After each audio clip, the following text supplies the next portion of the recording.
Time to get into it. Episode 1, let's go.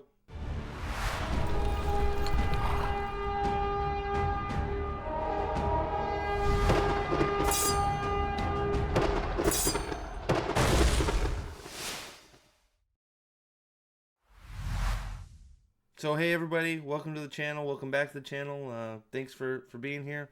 I know it's been a little bit coming. We watched the episode and reacted live after it a few days ago, but been working. So this is really the first opportunity I've had to go for it. So the hardest part I'm going to have is trying to focus on episode 1. That's part of why I have the images up. I'll sort of be scrolling through it. I won't be hitting play because there have been some problems with that. Go support the White Cloaks. They're having some issues, so go sub to them. This is going to be pretty much a spoiler review. I don't really see a reason to have much of a non-spoiler review at this point.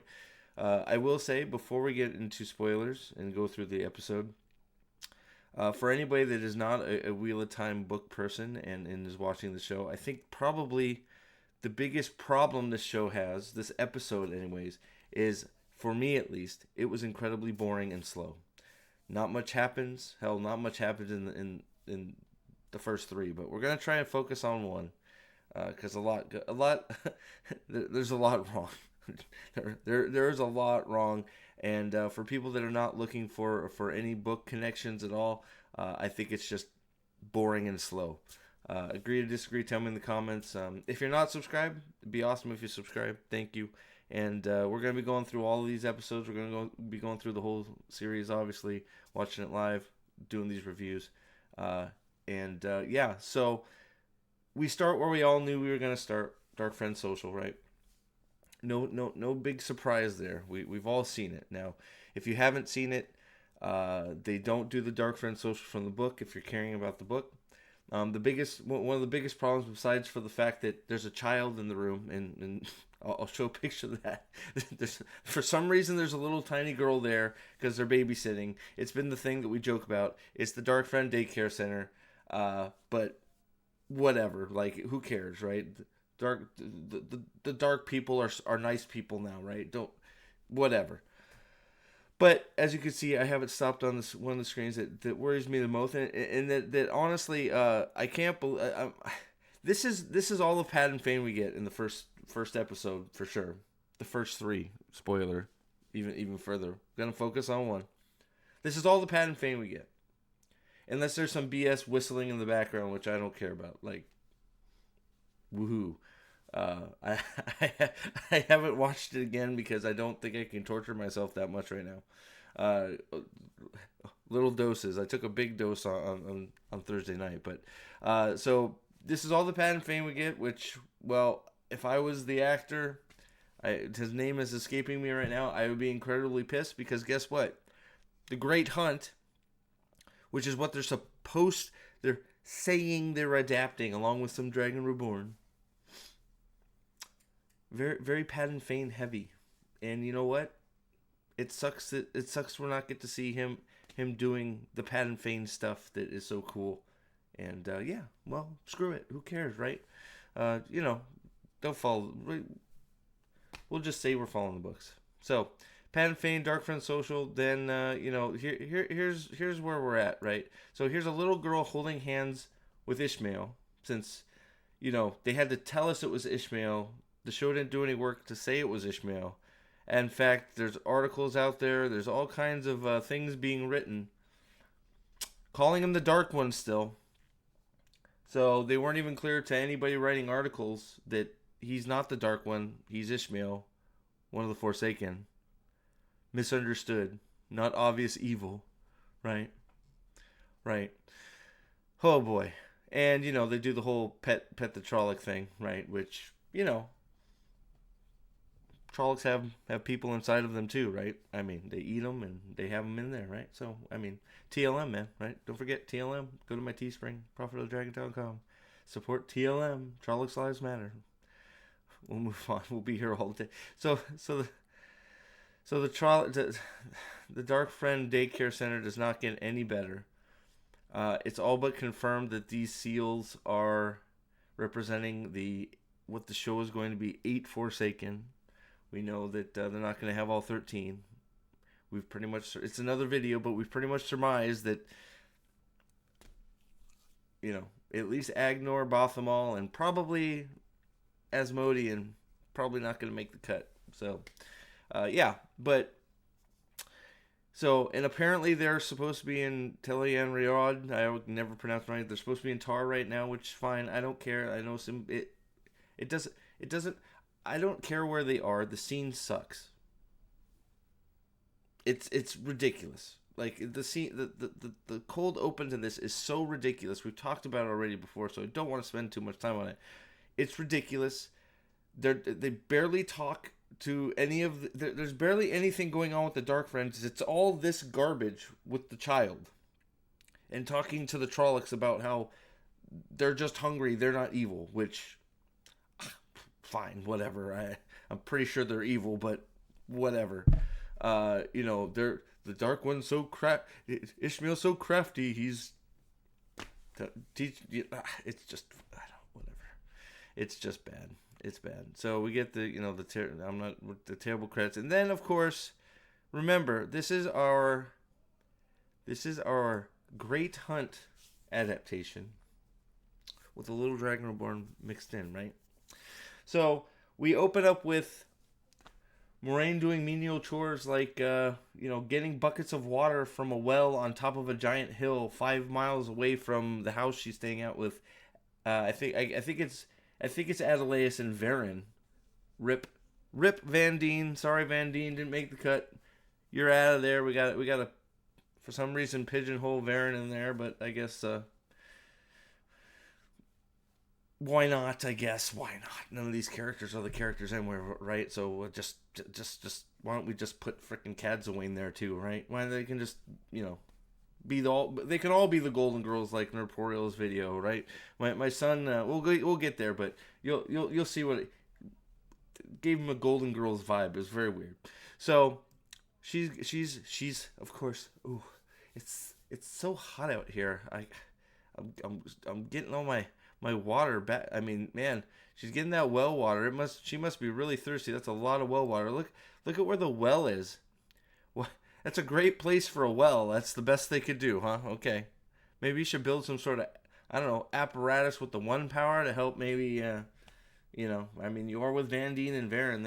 It's above them, right? They can have their warder butlers do it, right? Since that's what they treat the warders like in this. They treat them like butlers. It's like, go get my food. Shine my shoes. Lick my asshole. That kind of shit. You get what I'm saying? Yeah. Literally, Alana probably was asking one of them to, before Egwene walked in there. Well, we're not there yet. Okay, let's go. So we get this shot. It's like they wanted this shot, so they decided, screw it, let's put a well on the edge of a hill, and we can get the cool scenery shot. Okay, all right. So then we find out, it's not drinking water. She's just really stinky. She needs a bath. Whoopity-doo. Jesus Christ. I'm gonna lose it. So she Jesus. All right. So she brings the pail of water here, and then we get to see her fill up her tub. She gets into her tub, and then she does some hand gestures, and we get to see that she's still depressed about being cut off. So we have we open up our Great Hunt adaptation with a crying in a bathtub scene with Moraine, the person that is barely in the Great Hunt. Now, I know some people will say this is her, trying to help Brandon the Dragon Reborn, and you're probably right. That's probably what they're going for. Why is it here? Get Moraine in the show, right? That's it. So, screw Great Hunt. Screw Great Hunt stuff. Let's start the Great Hunt adaptation with something from the Dragon Reborn. Okay, I'm the idiot. Okay, all right. Well, this, she didn't take a bath in the Dragon Reborn, but whatever. Who knows? Why not? We need to get the cry scene in, right? So, and I guess Rosamund Pike has something in her contract that she has to be in a tub in every season. So, check, got it. Of course, as we all said, when we saw these pictures way back when, Lan is accomplishing nothing here. He is just outside with his top off doing some bullshit kata. We don't need to spend any more time on this because he is basically a butler and useless, and he's in the Great Hunt show. So why is he there? Because contracts. We see a horseman go in there, and this is where we get to where what was my son, who was watching with me, asked me, and where Nerporio, I think, originally got the idea for his Golden Girls video that he's released on Nerporeal YouTube channel, the Nerporeal Lifeform, because they're just sitting there, maybe Sex in the City too, I don't know, they're just sitting there, and she's gawking at Lan. So you got Varen, and I think that's Adelaus, not Van Dien, Rip Van Dien, just sitting there, and they're ogling at Lan and going, oh boy, he's got his shirt off. Holy crap. So Moraine is in here sulking. Well, no, she's researching. Lan is sulking and confused. Moraine is treating him like he's a piece of crap because, well, she's done with him. I guess. I guess his food delivery service wasn't good enough. So better shape up, or you're gonna get 1 star on Wheel of Time. Dash. You think I'm kidding? I'm not kidding.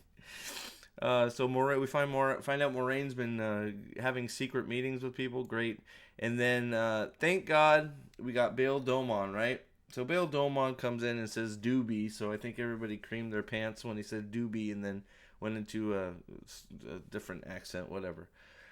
So this is when he brings in a chunk of broken Quendalar. And what we find is going to be probably the MacGuffins of the show, a poem. Okay. So they have some awkward scene where, maybe I'm getting ahead of myself. So Bail Domon walks in. Yeah, I am getting ahead of myself. He goes, hey, blah, blah, blah, and she kicks Lan out. That's it. Now we get to the most interesting part of the show where Rand and Matt and Perrin go hunting for the... Oh, wait a sec. Sorry. I'm getting confused. That never happens. Sorry. My bad. So, no, this is where we, Egwene is collecting dishes and stuff. And, of course, thank God we get the threesome scene where Alana is sandwiched in between her 2 warders because... Wow, that's what Wheel of Time needed, right? Let's screw the story points. Let's have more sandwich in bed scenes. Fantastic. So, and of course Egwene walks in and goes, oh my God, oh Jesus, and then we get the, oh boy. Then we get the, I think this is where we get the, no, not quite to the Nynaeve fighting with swords, because Nynaeve is fighting with swords.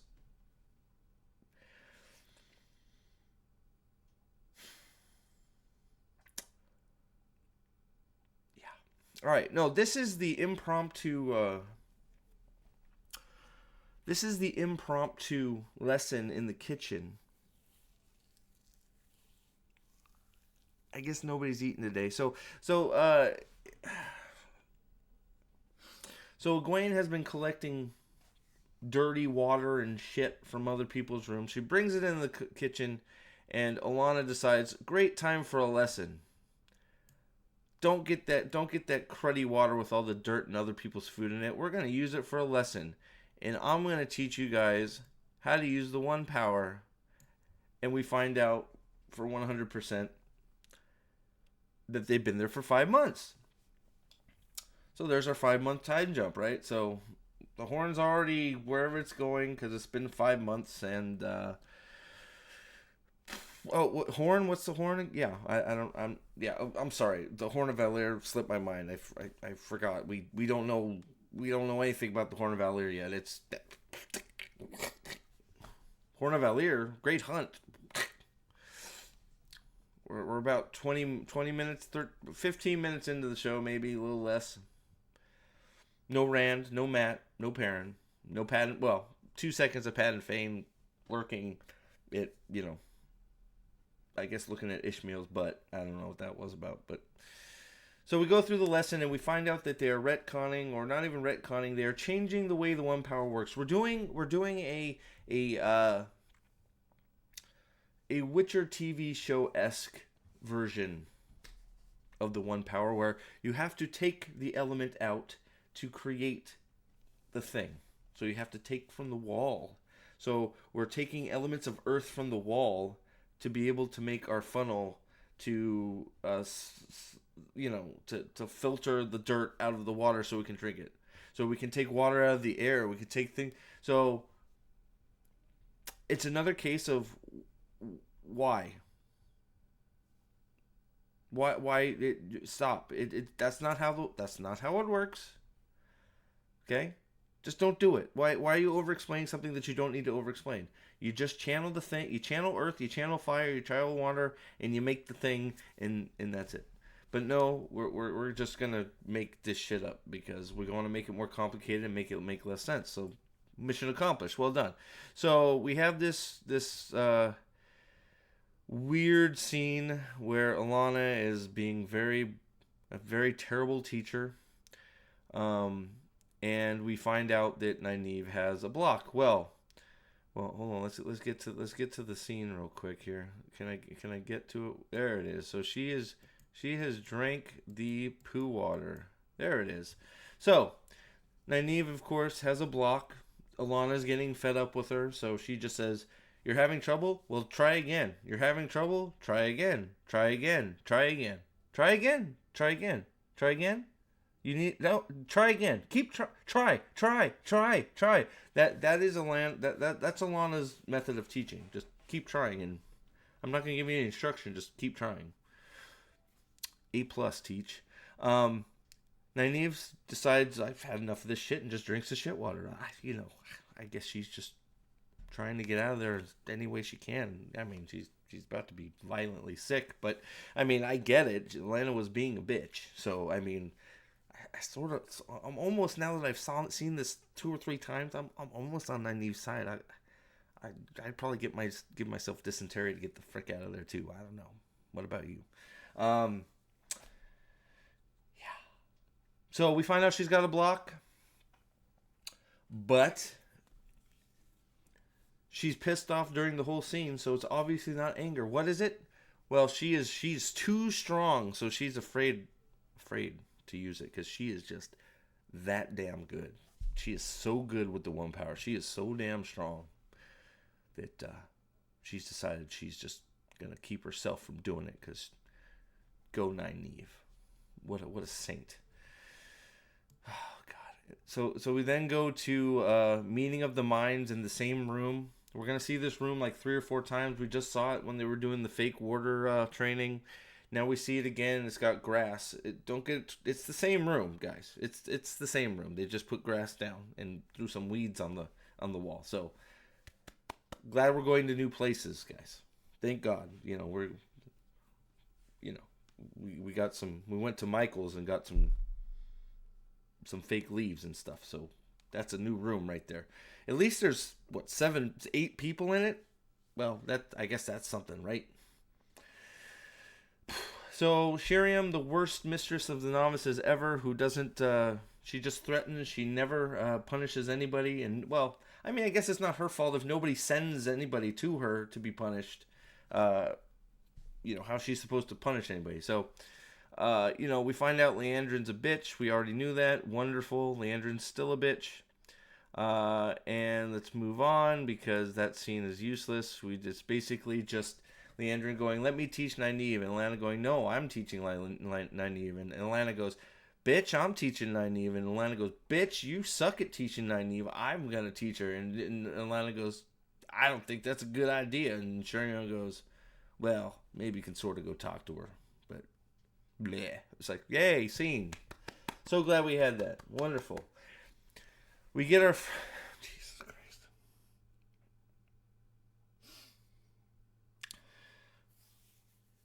We get our first look at Zombie Loyal, who is dead. He's dead. Okay, I don't know who the hell this is. He's dead. They don't explain it. They just expect you to forget about it. Same thing. They mention Algomar. They just want you to forget that Algomar got stabbed in the chest with a spear. Uno is here. Ingtar's here. Both two characters that are also dead, because Pussy Boy here didn't fight or anything. He just let Pat and Fane walk off with the horn in monologue. So thank God. And thank God that Western Union works in Ranland, because Perrin apparently has been writing letters to Egwene and Nynaeve in large stacks, and they get there pretty damn fast. They don't tell you how they get there. I don't know if it's by pigeon or carrier express or horse or just magic, but apparently the postal system is working really good. Jesus Christ! All right, so Loial comes up. I'm sorry you're dead. I think this is actually where they actually sort of talk about Rand for a second, and Perrin's sad because he's not going to get a chance to sleep with Rand or something. Then they ride their horses. We see Uno. We talk about the new sniffer for a second here, and then we get Weird Elias. So Uno's there, Loial smiling, and we get Weird Elias. Why do I say Weird Elias? Oh, God,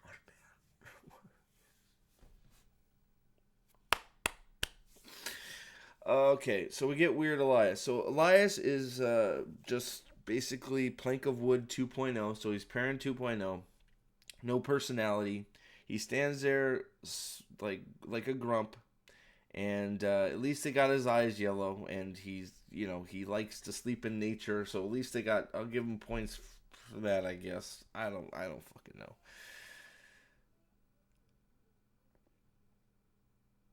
Oh, this fucking show, Jesus.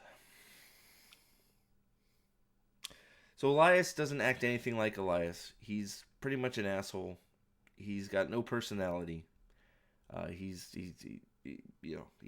He hates everybody. But he's Hurin, confirmed ripped Hurin. Hurin's dead. Hurin is now Elias, because we forgot to put Elias in season 1, so we got to get him season 2 because, well, I don't know. He hasn't done anything yet. I guess he does something later, but anybody could have done that. But I can't wait for him and Perrin to turn into werewolves and have a fight. That's gonna be great. So we get to a town where there's a bunch of dead guys, and then we find out that here, I'm sorry, I lied. There's Pat and Fane again. But not really. So we find out that, as Alex at the White Cloaks put it, we have plot vision. So now they have given Perrin the ability to, I guess, see past events. Why? I don't know. Why? Because they needed his eyes to turn yellow? Why does Perrin see past events? What does that have to do with anything? Is it like reverse Min? Is it supposed to be a way, what does that have to do with wolves? What does that have to do with anything? What does that have to do with being a wolf brother? He can see. What the fuck are we doing? It makes no sense. Why is this all of a sudden power? By the way, you'll notice that Perrin is gripped on his sword, not an axe. Sword, dagger, no axe still. Can't even get that shit right. Tell we're not really trying, can't we? Can't even give the dude an axe. Moving on. Okay, more dead people. Dead doggo. Sorry, dead doggo. We all sit and complain that there's dead people and decide we're going to go after Pat and Fane. Whoop-de-doo. We're going to bury him first, though, which, makes sense. They don't really bury him. They just sort of dig a half-inch hole and lay them on top with a candle because wild animals are hungry and they need to eat too. Are we leaving food for Trollocs because Trollocs' lives matter? I don't really know anymore. I don't understand why we don't bury things in Randland, but we don't. So Moving on, we're in the meeting of the minds here with Moraine being like, "Hey, I'm smarter than you. Here's some Quindalar.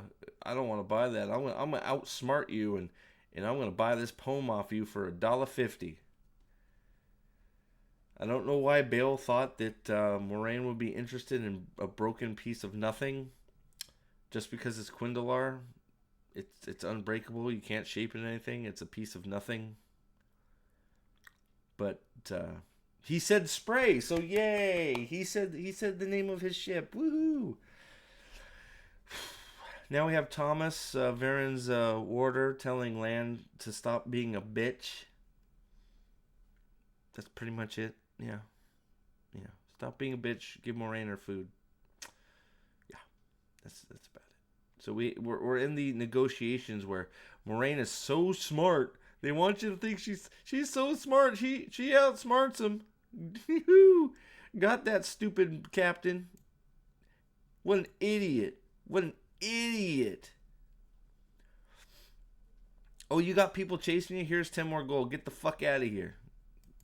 Idiot. Nice. That was a sick burn by Moraine, I gotta say.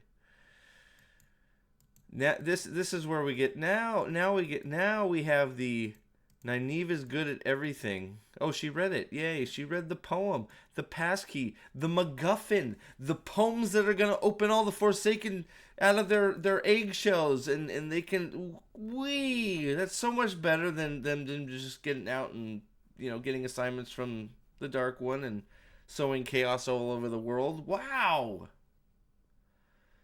So much better. Golly. Woo!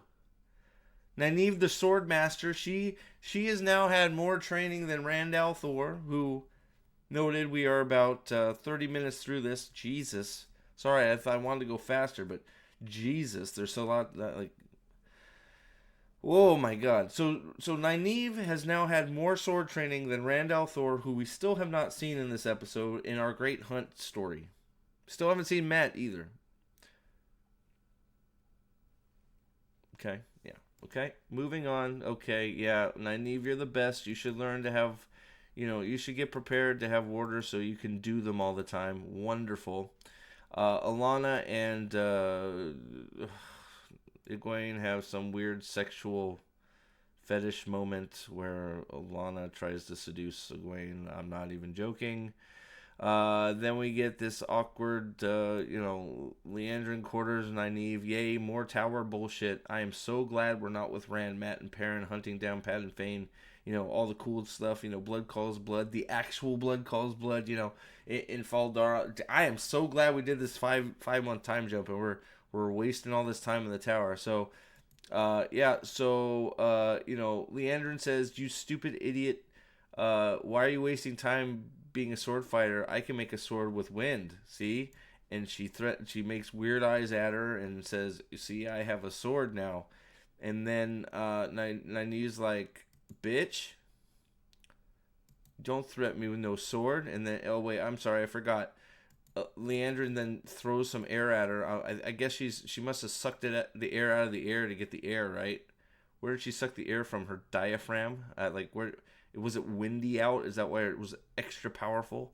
So she throws Nynaeve against the wall. Nynaeve then, of course, has a yell fit and goes Super Saiyan again, and blows her against the wall here. Where is it? I can't. It's like a split second, so I can't get there. There it is. There it is. More yelling. Jesus Christ. Oh.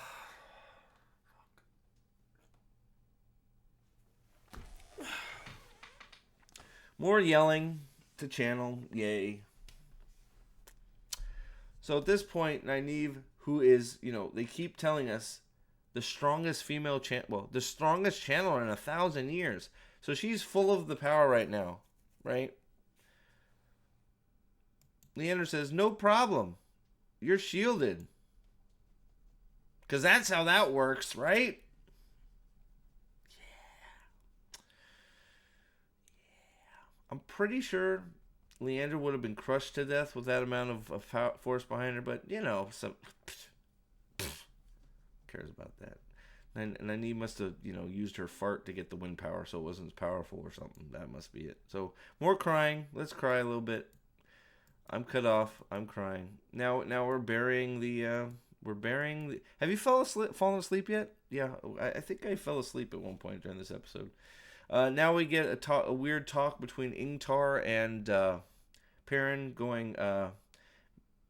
Before you throw shade at Dark Friends, you should find out more about them and why they went to the dark and started killing people, because maybe they had a good reason to slaughter people, like Trollocs are people, right? Like, yeah, they might be they may have a perfectly good reason for going full rage monster, kill people. I hate you. Yeah. Okay, moving on. I like. I'm not even kidding. Like, what the like. Lan being useless. Lan, get my food, bitch. I hate you, Lan. Get the fuck out of here. I don't want to see you. Get my food. Lan going, fuck you, bitch. Moraine going, fuck you, Lan. And then we're done. Scene. Thank God. Okay, now we actually, I think this is where we talk about Rand a little bit for like 2 seconds. And again, we are now 44 seconds in, or 44 minutes in. And we are just now getting to Matt, who is, of course, wearing the same robe, on the floor, crying. Wonderful. Then we get, so Leandrin has him imprisoned because Matt came back to Tar Valon.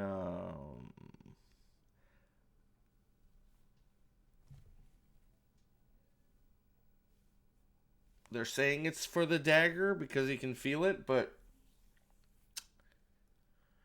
the dagger's not there. He sort of mentions the dagger.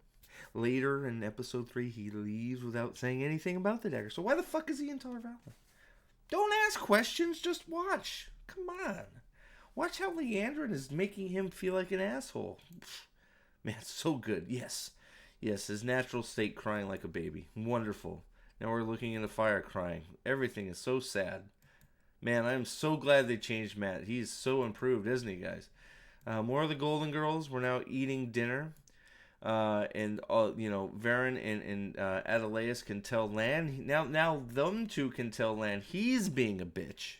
And that if Moraine wants to eat, his butler ass should take that food up to her because she hungry. She hungry. She gotta eat. You're her warder. Feed her that shit. Then wash her laundry. You should shine her shoes. Sharpen her swords because, everybody has swords even though they shouldn't. Or her knife. I'm sorry. Her knife. Right? And stop being a bitch. Take off your shirt, by the way, while you're at it. Not kidding. Here we go. Okay. So, Lan sits there and goes, you know what? You're right. I am being a bitch. So, I'm going to go stop being a bitch. And I am going to take her food. Now, this scene is weird for me because he takes her the food. She's not there, and he puts the food there. And then he stands there like she's in the fucking bathroom or something waiting for her to come out. Like, what are you doing, bro? Like, she's not there. Moving on, we move on to Moraine packing her horse to go somewhere. Not really sure where she's going. Where is she going? Nobody. Where is she going? Who knows? But she's going there fast, right? Yeah, thank God. So she of course rides off by herself, with nobody else, just her, without being able to channel the one power, and she goes off into the woods, and lo and behold, oh my God, are you kidding me? She gets attacked. No way. No way. Can you believe it? She got attacked? I can't believe it. There's no way. Don't you worry. It's okay. So now she runs like fucking Usain Bolt down the hill and outruns like I shit you not, down a hill and outruns this Fade because Fades can't run apparently, and hides from the Fade because the Fade's an idiot. It's fucking stupid, right? So, and then John Rambo shows up and she stabs the Fade in the neck because she can see where the Fade is coming. There it is. So she has figured out that the Fade's an idiot, and instead of the Fade just walking up to her and cutting her fucking head off, he's doing shadow dancing or some bullshit. So she figures out exactly where the Fade's gonna be somehow, and then she pulls out her John Rambo knife and stabs him in the neck, and Moraine kills a Fade. Yeah, without the power, just stabs it because she is that smart. She is so smart.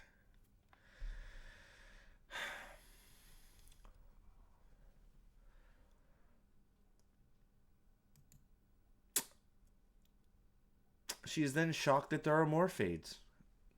I'm shocked that there's more Fades because it should be a Drakkar. But the show hates Drakkar, so they love Trollocs, hate Drakkar, so no Drakkar. If we're doing that, part of should be Drakkar. No Drakkar. Drakkar haters everywhere. Drakkar? No. I guess the Drakkar guy missed his day on set. I don't know.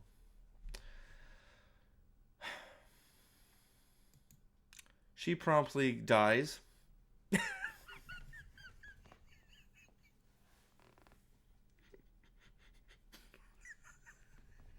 She promptly dies. Yep. So she gets stabbed. The amount of stabbing happening in this show, and not dying is unbelievable. So she John Rambo's one. Then she gets stabbed in the stomach with a Thakandar blade by another one. Then the other one, as slow as possible, goes to finish her off, giving Lan just enough time to catch up and cut his head off. Because Fades are dumb and they're slow bastards, apparently. At least they're only slow when they're trying to finish somebody off. Otherwise, they're pretty fast, right? I mean, we see, right? I mean, these two Fades whoop the shit out of Lan, right? So I guess the only way Lan can kill a Fade. Oh, and they couldn't even bother to make the Fade wiggle around after it was dead and keep fighting. I guess the animatronic budget was used on Morocco vacations and lunches, because they couldn't put a freaking thing in there to make his arms move and flail around because, Fades fight after they die still. They don't realize they're dead. It's one of the things, right? Right? No, okay? So he kills one by taking in the back of the head. He goes, oh my god, Moraine. Oh, I think this is the flippy kick scene. I did want to try and see. There is a point where he drops his sword. Let me see if I can find it. So he fights this.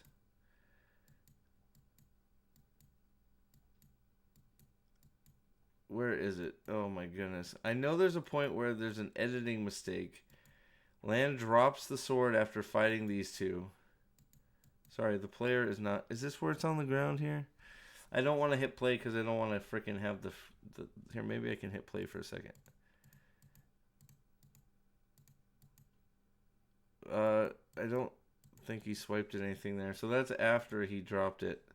So she's dead. She got stabbed. She's dead. Lan gets stabbed 18 times and he's dead as well. So he jams his sword into the ground there, right? He goes to check on her. She's dead. Or should be dead. He picks up the Fade's sword that he does a weird kick thing. Oh, I guess it didn't disarm him. It just cut his arm. So, okay. So then he swipes at the air. Wonderful.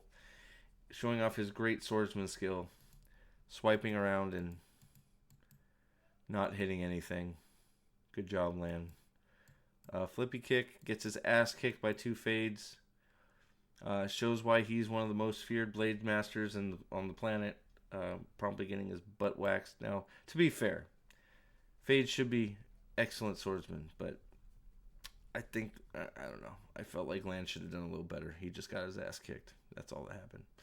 Then we get the fake out. Then we get the big fake out for the episode. Moraine goes, I'm going to try really hard to overcome. I'm going to start channeling again. Then we get the fake, oh my god, she's doing it. She's channeling.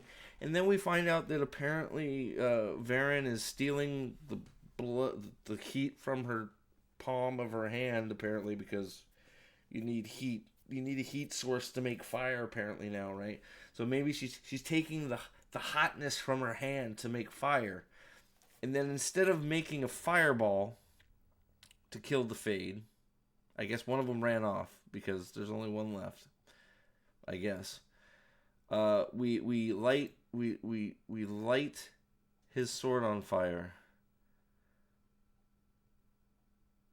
After she makes some weird noise to, like, what the fuck are we doing? She makes some loud noise to make the Fades cover their non-existent ears. Like, I don't. Oh, and instead of shooting fireballs, she of course does the totally reasonable thing, which is make his sword on fire so he can stab it in the back, and it just dies, which is not really what should happen either. But, and I guess the other Fade ran off, and they both die. I hate to break it to you, but they both don't stay dead. Unfortunately, they're both alive. And we get a lot more of them in the next few episodes, you know. So, now, I know you're wondering, because you didn't see it. Okay, and I'm not going to go back and find it, because, well, it's not even worth it. Rand al'Thor, the Dragon Reborn. Okay. Main story of the Wheel of Time. Has about 4 seconds in this episode. 4. To hang a bell tying thing up, probably for, I guess, his mother. Probably for his mother. I don't know. That's it. That's it. He hangs up a thing. Like we didn't know he was alive. It was supposed to be like a reveal, like, oh my god, Rand's alive. It's like, we know he's alive. The characters don't, which is stupid. But, you know, Rand is busy protecting his friends by being in one of the largest cities in the world and threatening to kill all of them because he can't control his power and didn't bother to learn. Oh my god. So do you see why this? Do you see why I said this thing? Boredom. I wish I could play through some of these fights, but they're being very. They seem to be very copyright claim heavy right now. So I don't know that I can risk playing through some of the choreography of the fights. The fights are terrible. They're horribly choreographed. I don't know if Daniel Henney trained with weaponry, but he's just like flailing his sword about. It's silly. We get a flippy kick, of course. We get one weird looking flippy kick. Everything is dark as hell. Everything. It's all dark. Some of the stuff you can't see. Bail Domon, maybe he'll show up again, but thank God we got him cast so he could come and be an idiot. Elias, thank God he's cast so he can have no personality and walk around grumbling about stuff. And, you know, Perrin's got plot vision, and, Rand hangs a light bulb. Wonderful. So that's our episode. Jeez. When I watched it, like, it's guys, it's so bad. It's so bad. It's like it looks nothing. You know, yeah. Does Moraine go and study with Van Dien and Adelius? Sure, but everything that happens there isn't. It's all bullshit. It's all bullshit. Is Perrin trying to track down Fane by himself? Is that the yeah? But he's doing it by himself. They're 5 months in, and they haven't got to him. Fane should be wherever the hell he wants to go by now. 5 months. 5 months. If you haven't got him by now, you're not getting him. Rand is doing nothing. Matt is in Tar Valon because why? He's imprisoned in Tar Valon. He's not being healed. The daggers shouldn't be there. Why is he there? Why Leandrin just found him and put him in jail. And then he decided he was Andy Dufresne and tried to tunnel his way out of a pipe full of shit to freedom. Not quite, but close enough. It's crazy. It's just they have dug themselves. Season 1 was so bad. They've dug themselves such a hole. So many things have gone wrong, and so many things are not right, and so many story deviations for your own bullshit that you can't make any sense of it, and the story is not the story anymore. It's we haven't even got to season 2 or episode 2 or 3 yet. When things go like even further off the rails, like it's man, it's crazy. But I don't know. I don't know. Like, we'll see if I do another review in this fashion. I should probably do it shorter, but I had a lot to say. Thank you for watching. We're gonna have episode 2 and 3 reviews. I don't know if I'll do it this long form way or something shorter, but I appreciate you watching. What do you think of the season 1 or season 2 episode 1? We'll talk about the other 2 here soon.